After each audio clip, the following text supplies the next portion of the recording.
Hi, I'm John Thomas, the General Minister and President of the United Church of Christ. A lot has been said lately about our church. That's why we've prepared this short video, so you can explore for yourself and discover what the United Church of Christ is all about. We are the United Church of Christ, a community of faith where all are welcome. Gathered from many cultures and traditions, we reflect the colorful palette of God's creation, worked onto a canvas that gives rich texture to the varied expression of who we are. At our heart is Jesus Christ. In service to the one who redeems us, we join together to offer healing, wholeness, and hope in a world where barriers exclude and walls isolate us from one another.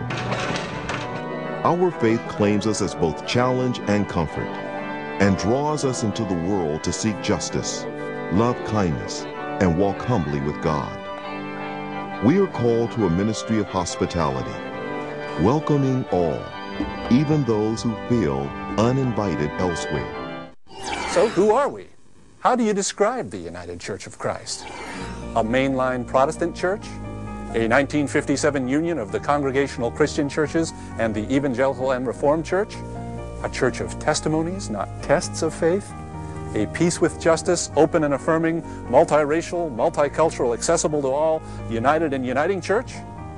A church where God is still speaking?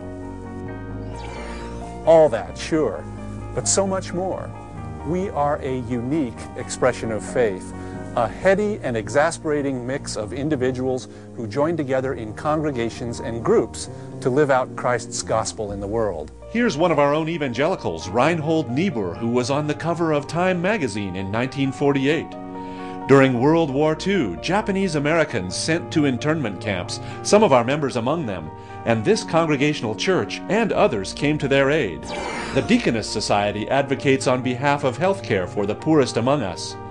Colleges and churches are founded for freed blacks in the South. UCC forebears in Connecticut are fighting slavery 20 years before the Civil War.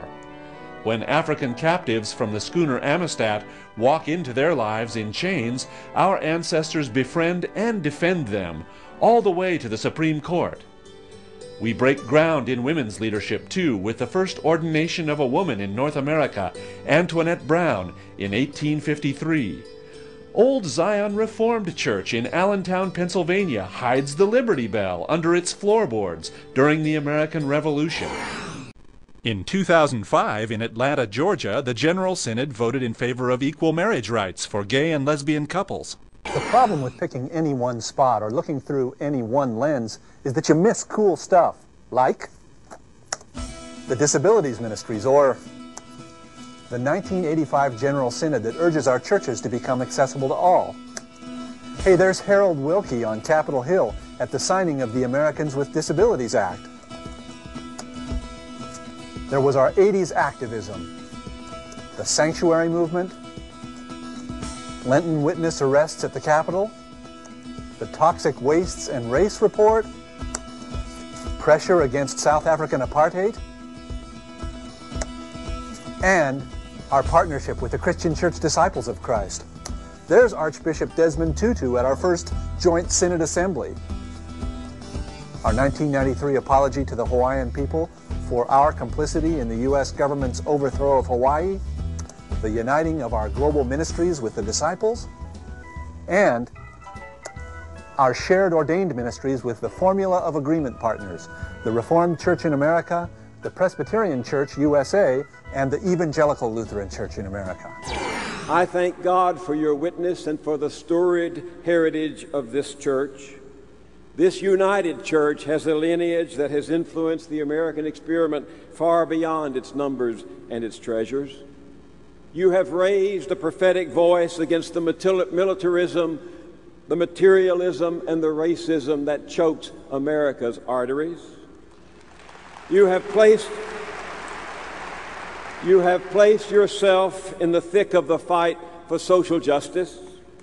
You have aligned yourself on the side of liberty, equality, and compassion, a church of prominent firsts, the first to ordain an African American, the first to ordain a woman, the first to ordain an openly gay person, I admire the UCC so tremendously. I knew nothing about you, as I say, 4 years ago. I've learned a lot. I said to somebody the other night, if the UCC ran this country, we'd be okay.